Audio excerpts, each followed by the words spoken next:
សួស្តីយើងអញ្ចឹងថ្ងៃហ្នឹងខ្ញុំនឹងមកលើកឡើងពីដូចអាចថានេះជាមេរៀនមួយឬជា key មួយក្នុងការ trade ដែលខ្ញុំប្រើប្រចាំថ្ងៃរាល់ថ្ងៃនេះអឺ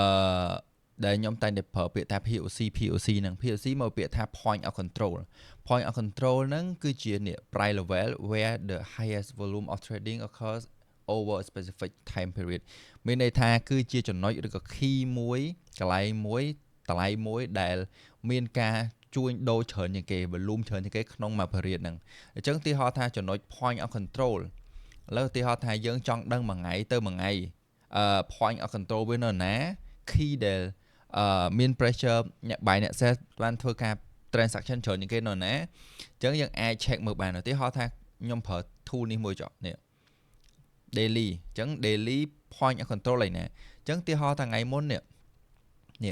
point of control នេះអាក្រហមនេះអានេះ VAH អានេះ value area high អានេះ VAH អានេះ VAL value area low អាក្រហម VAL high low ហ្នឹងតាក់តងសំដៅលើចេះ high low តាក់តងថាមួយថ្ងៃហ្នឹង70% នៃការធ្វើ transaction ឬក៏ volume transaction គឺ low នៅណា high នៅណាអញ្ចឹងមានថាក្នុងមួយថ្ងៃហ្នឹង daily ទាបបំផុតអាចថាតម្លៃដែល 70% នៃការ transaction ទាបបំផុតគឺនៅនេះក្រោមនេះហើយខ្ពស់បំផុតគឺនៅនេះអញ្ចឹងវាគ្រប់ថ្ងៃវាមានពេលអញ្ចឹងទាំងអស់អានេះបើយើងគិតជា period ក្នុងមួយថ្ងៃតែបើយើងគិតជាម៉ោងដូចគ្នាសំខាន់យើង switch ទៅវាស់មកយើងវាស់ថាពីម៉ោងណាទៅម៉ោងណាអីដូចគ្នាឥឡូវរាល់ថ្ងៃខ្ញុំគ្រាន់ចង់ mention តាក់ទងជាមួយនឹង daily ទេដោយសារ daily វា valid វា work ច្រើនហើយវាអាចចាប់ជា key មួយបានល្អឥឡូវទីហោថាម្សិលមិញនេះបើយើងតាមមើល technical មានន័យថាខ្ញុំចាំមើលនៅ key នេះខ្ញុំចាំមើលនៅ daily នេះឃើញអត់ daily point of control ដែលវាអត់ទាន់បានចាក់យកនេះឃើញគ្នាយើងឃើញដើរក្រោម rank វានេះអានេះថ្ងៃចាស់ធម្មតានៅពេលដែលយើងមើលគឺយើងមើលថ្ងៃចាស់នេះអញ្ចឹងថ្ងៃថ្មីវាឡើងទៅដល់ key នឹងអត់បើវាឡើងទៅដល់ tag ហើយអាហ្នឹងមានន័យថាលែង valid ទេឬក៏វាដូចថា OTE ឬក៏ FVG ដែលវាធ្លាប់ respect ហើយអញ្ចឹងវាលែង valid ទេអញ្ចឹងនៅពេលដែលវាប៉ះលើកទី1តែងតែមាន reaction អញ្ចឹងឃើញវាដើរក្រោម rank នឹងរហូតដល់ពេលមួយ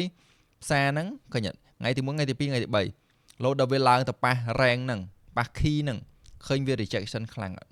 ឃើញវាមាន reaction ប៉ុន្តែក្នុងការចូល trade មិនមែនមានថាយើងចូលដោយគ្រាន់តែធ្លាក់ចូលពុកយើងចូល buy ចូល sell យកហ្មងទេយើងសំខាន់យើងចាំមើល reaction ដូចគ្នាហើយយប់មិញយើងឃើញមាន reaction ដូចគ្នាតាក់ទងមួយម៉ោងឃើញអត់យើងឃើញមាន3នាទីក៏វា show reaction មកខ្លាំងចុះខ្លាំងដែរឃើញអត់អញ្ចឹងអ្នកដែលចូលទីហៅថាយប់មិញក៏ខ្ញុំមើលកន្លែងចូលបានដែរខ្ញុំចូល1នាទីផងខ្ញុំមើលវាបង្កើត inversion មកវិញនេះខ្ញុំចូល1នាទីចូលផ្លុកផ្សារធ្លាក់មកអញ្ចឹងអានេះ tip មួយសម្រាប់គ្នាយើងឥឡូវខ្ញុំឧទាហរណ៍ថ្ងៃថ្មីហ្មងនេះចាំមើលឧទាហរណ៍អីយ៉ាខ្ញុំដាក់នេះវិញអានេះវាបាក់បន្តិចអញ្ចឹងយើងបិទអានេះវិញយើងចុចអានេះវិញហើយចាំយើងបើកនេះវិញនេះសំខាន់យើង mark មកយើង mark ថាណា point of control នេះអានេះយើងដាក់មក POC POC daily របស់យើងអញ្ចឹងខ្ញុំ recommend ឲ្យមើលតែ POC daily បានហើយសម្រាប់ key ធំសម្រាប់ចាំហ្មងបើមិនជាវាអត់តន់ប៉ះឥឡូវយើងបើកមើលវិញអូខេ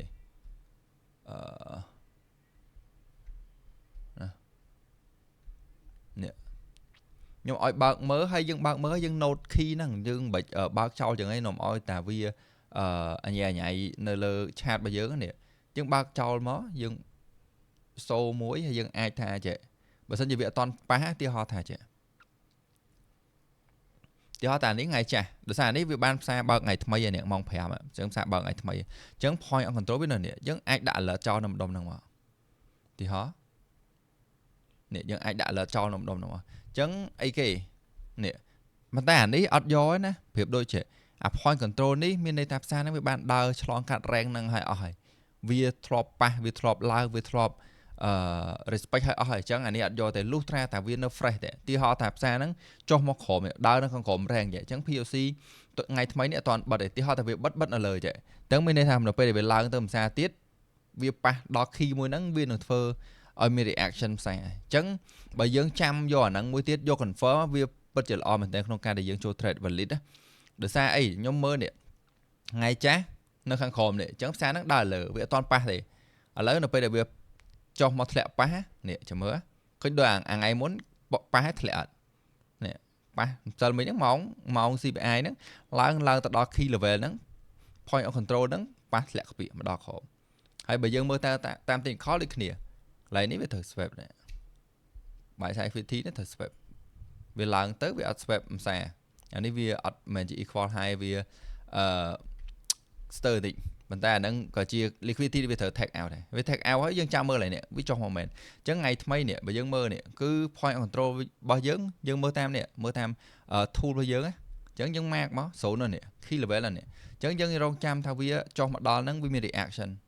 នេះទីហោថាសឹងថានៅពេលដែលវាអត់តន់ប៉ះលើកទី1ហ្មងថ្ងៃថ្មីហ្មងវាបើវាដើរលើអញ្ចឹងណាថ្ងៃថ្មីហ្មងនៅពេលវាឡើងមកវាចុះមកម្សា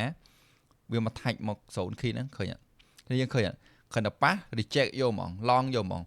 បើអ្នកដែលគាត់អត់ដឹង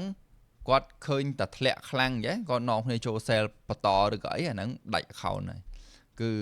ហានិភ័យហ្នឹងមានតែយើងអត់មានអី confirm ទេយើងគ្រាន់ឃើញផ្សារចុះហើយយើងនាំគ្នាចូល sell យើងគិតថាផ្សារចុះបន្តទៀតដាច់ liquidity អញ្ចឹងទៅប៉ុន្តែអានេះមុនឡើងវា take out liquidity ហើយមុនឡើងអញ្ចឹងវាចុះផ្សារទៀតវាចុះមកវា respect ជាមួយនឹងអីនេះ respect ជាមួយនឹង point of control នឹងសារថ្មីនេះថ្ងៃនេះធ្លាក់មកដល់ម៉ោង2កន្លះផ្សារ reject reverse ទៅវិញហើយមិនថា reverse ធម្មតាដាច់មួយ high នេះចាស់ទៀតនេះដាច់ accumulate ដុំនេះទៀតឃើញអត់អញ្ចឹងមានន័យថាវាជាផ្នែកមួយឬក៏ component មួយដែលសម្រាប់ក្នុងការ trade ដែលខ្ញុំ recommend ជាពិសេសសម្រាប់មួយរយៈពេលឡើយហ្នឹងឲ្យយើងយល់ថាតើក្នុងមួយថ្ងៃដែលផ្សារវាដើរហ្នឹងតើ pressure វានៅណា key level របស់វានៅណាបើយើងចាប់នៅផ្នែកទេយើងអត់ដឹងទេយើងគ្រាន់តែមើលតាមអូខេយើងមើលតាម order block យើងមើលតាម OTE យើងមើលតាម FVG យើងទៅប៉ុន្តែយើងដឹងថាតើក្នុងកំឡុងពេល4ម៉ោងហ្នឹងpoint of control វានៅណាតើកំឡុងពេល daily point of control វានៅណា weekly point of control វានៅណាអញ្ចឹងសួរថាវាធ្លាប់ប៉ះ respect នៅហើយម្ដងនៅបើវាអត់តន់ប៉ះអាហ្នឹងយើងចាប់វាគឺជា key level ដែលយើងអាចចាប់មើលនៅការមើល reaction របស់វាអានេះខ្លីៗគឺជាផ្នែកមួយនៃការ confirm មិនមែនមានថាយើងចង់ចូលផ្លុកអត់ទេវាចូលក៏ត្រូវដែរប៉ុន្តែខ្ញុំអត់ recommend ឲ្យថាមើលតែវាមួយទេប៉ុន្តែអានេះវាជាការ confirm មួយ key level មួយអញ្ចឹងគ្នាយើងបើចង់ check មើលអានេះខ្ញុំនឹងតម្លាក់ link សម្រាប់គ្នាយើងអត់ទៅ check មើលទៅហើយវា tool វាលើសពី point of control វាមានច្រើនគាត់ថាវីដេអូនេះខ្ញុំគ្រាន់តែ mention ផ្នែកមួយទេតើតមួយ point of control តែប៉ុណ្ណឹងអរគុណ